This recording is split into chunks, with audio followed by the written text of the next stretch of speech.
네, 계속해서 정치권 상황 자세히 짚어보겠습니다. 차재원 부산 가톨릭대 특임교수 최소영 시사평론가와 함께하겠습니다. 어서 오십시오.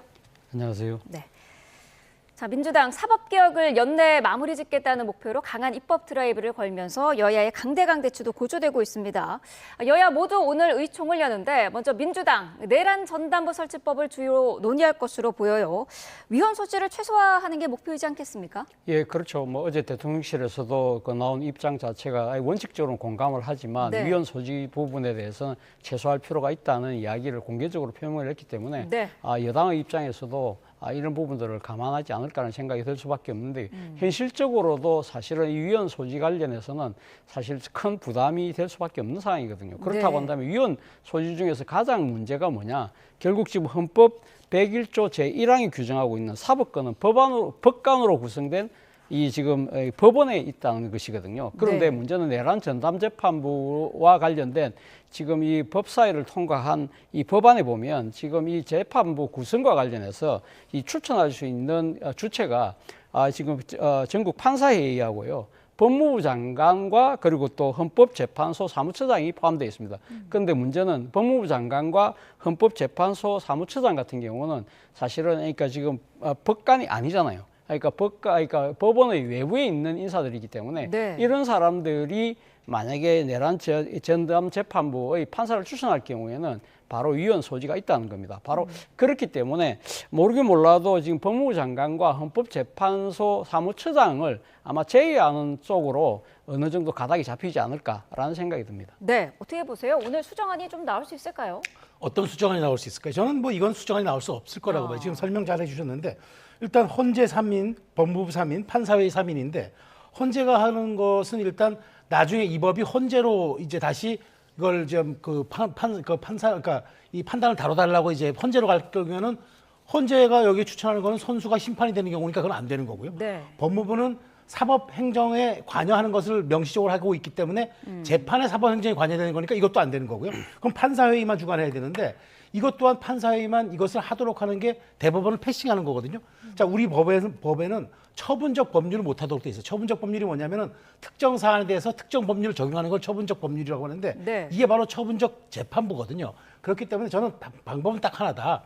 이걸 이제 대법원과 중앙지법이 알아서 내란 재판부를 구성하는 걸로 해주면은 내란 전담 재판부는 구성이 되겠지만 실제로 위헌 소지는 없는 거죠. 왜냐하면 이거는 사법부의 판단에 속하는 관할이 되는 거니까. 그런 측면에서 민주당이 아무리 이건 이거 뭘 고민해도 이건 될 문제가 아니고요. 민주당은 아마 이걸 한 다음에 마치 이제 이게 헌재로 가거나 할 경우에 재판이 중지가 되지 않습니까? 네. 이제 그렇게 될 경우를 대비해서 이것만 해서는 중지하지 못하도록 하는 또 하나의 법률을 준비하고 있다는 것 같은데 그러면 위헌에 위법을 더하는 거거든요. 저는 그렇기 때문에 이 법은 지금 출구 전략이 없다. 하나 있다면은 대법원이 자체적으로 알아서 판단하는 내란 전담 재판부를 구성하도록 한다라고 법률 조항을 만들면은 그거는 아마 위헌 소지를 빠져나갈 수 있을 거라고 보는데 네. 그것 또한 쉽지 않은 게 만일 그렇게 돼서 이 재판이 중지될 경우 민주당이 그토록 얘기하는 윤석열 전 대통령이 석방돼서 거리를 활보하는 지금 상황이 벌어지거든요. 네. 아마 제가 보기에 이건 정말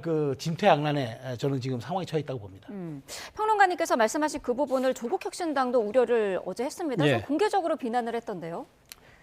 조국혁신당 입장에서는 일종의 뭐랄까요, 그러니까 민주당과의 차별화, 자신의 정치적 존재감을 내세우기보다는 네. 사실은 이 내란 전담 재판부가 위헌 소지 때문에 중단이 될 경우, 그러니까 재판이 중단될 경우에는 일종의 사법 정의 실현이 상당히 지연될 수밖에 없는 것이고 거기에 따른 국가적 혼란이 클 수밖에 없다. 그리고 또 심지어는 자칫 잘못하면 윤석열 전 대통령이 그러니까 석방되는 그런 상황까지 있을 수 있기 때문에 이런 네. 우려를 담아서 이야기한 것이 아닐까 하는 생각이 드는데요. 바로 그 때문에 지금 조국혁신당 같은 경우 앞서 제가 이야기했던 대로 법무부 장관이나 헌재가 지금 재판부 구성에 참여하는 부분 이것이 위헌 소지가 있다고 보기 때문에 네. 이 부분과 관련해서 나름대로 보완을 지금 이야기를 하는 것인데 예를 들면 이런 것이죠. 그러니까 지금 대법원 스스로가 대법원에다가 그러니까 규칙에다가 전담 재판부를 구성하겠다는 규칙을 만들고 그리고 거기에 판사회의뿐만 아니라 이를테면 헌법학 교수회의라든지 전국 그러니까 법학 전문 대학원 협의회에서 추천을 하는 그런 식의 방식을 취한다고 한다면 위헌 소지를 피해갈 수 있다. 그런 현실적인 지금 대안을 제시하고 있는 것입니다. 네. 오늘은 또 전국 법관 대표 회의도 열립니다. 뭐 오늘 회의 결과가 바로 알려질지는 뭐 두고 봐야겠습니다만은 일단 법조계 내에서도 계속해서 위헌성 얘기가 나오고 있지 않습니까? 그 법조계 대해서는 이런 얘기도 나오더라고요.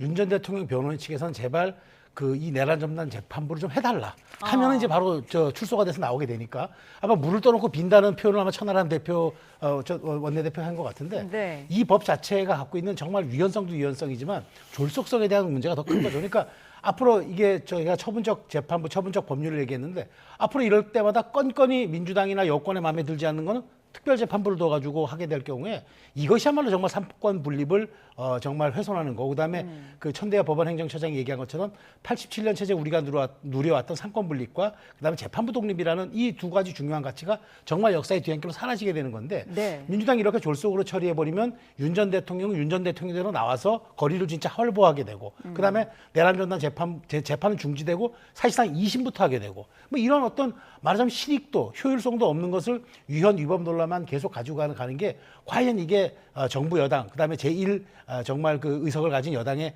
행태가 맞는가 많은 분들에게 질문이 되는 거죠. 네.